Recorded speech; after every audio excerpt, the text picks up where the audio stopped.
With their pledge to America, the Republicans contend that extending all the Bush tax cuts would put more spending money in people's pockets and help jumpstart the economy.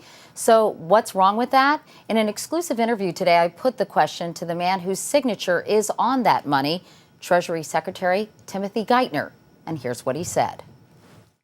Well, we agree on some things. I think we all want to make sure that middle-class Americans see these tax cuts extended. And those taxes go to 97% of working Americans, and they go to 97% of small businesses. Now, where we disagree, though, is the Republicans want to make permanent the tax cuts that go to the wealthiest 2% of Americans. To do that would require us to go out and borrow $700 billion, again, to give tax cuts to the most fortunate 2% of Americans. And we think that's not a responsible use of taxpayer resources at a time when we face enormous challenges. And we think if Republicans want to do more to help the economy now, again, the best thing to do besides extending these middle-class tax cuts is to give stronger incentives to businesses to invest in America now. But you keep hammering home that 2% of the wealthiest Americans.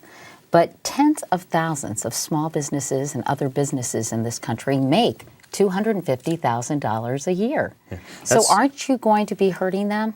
If you look at what the Joint Tax Committee has said, 80% of those 2% of Americans affected by this are people and businesses who make more than $1 million a year. And again, what we're proposing, Katie, is to restore those tax rates to the levels they were in the late 90s, which was a period where we had remarkably strong economic growth. 10 million jobs have been lost. Many of them are never coming back. The unemployment rate is hovering around 9.6%. Let me echo the sentiments of Velma Hart, who spoke to the president earlier this week. Is this, in fact, the new reality? No matter what policy is put in place, is this the way it is? Oh, no, absolutely not. The fact that unemployment today is close to 10% still, the fact that businesses are still quite uncertain about the future, is just the legacy of the scars of the worst financial crisis since the Great Depression. It is just the direct result of the scars caused by that basic crisis.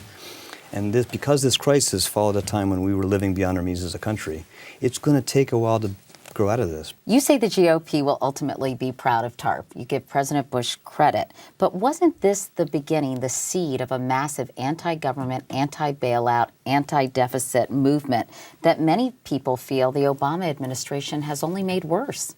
Well, you're absolutely right that the spectacle of us having to give, and President Bush had to take this burden on initially, billions of dollars to the institutions that were at the heart of the crisis was a huge cause of the anger that swept across the country. No American thought that was fair. Nobody understood why it was necessary, but it was absolutely necessary. And what we did is get most of that money back at much lower cost to the taxpayers. We would still be falling as a country, falling as an economy if the government hadn't taken those actions.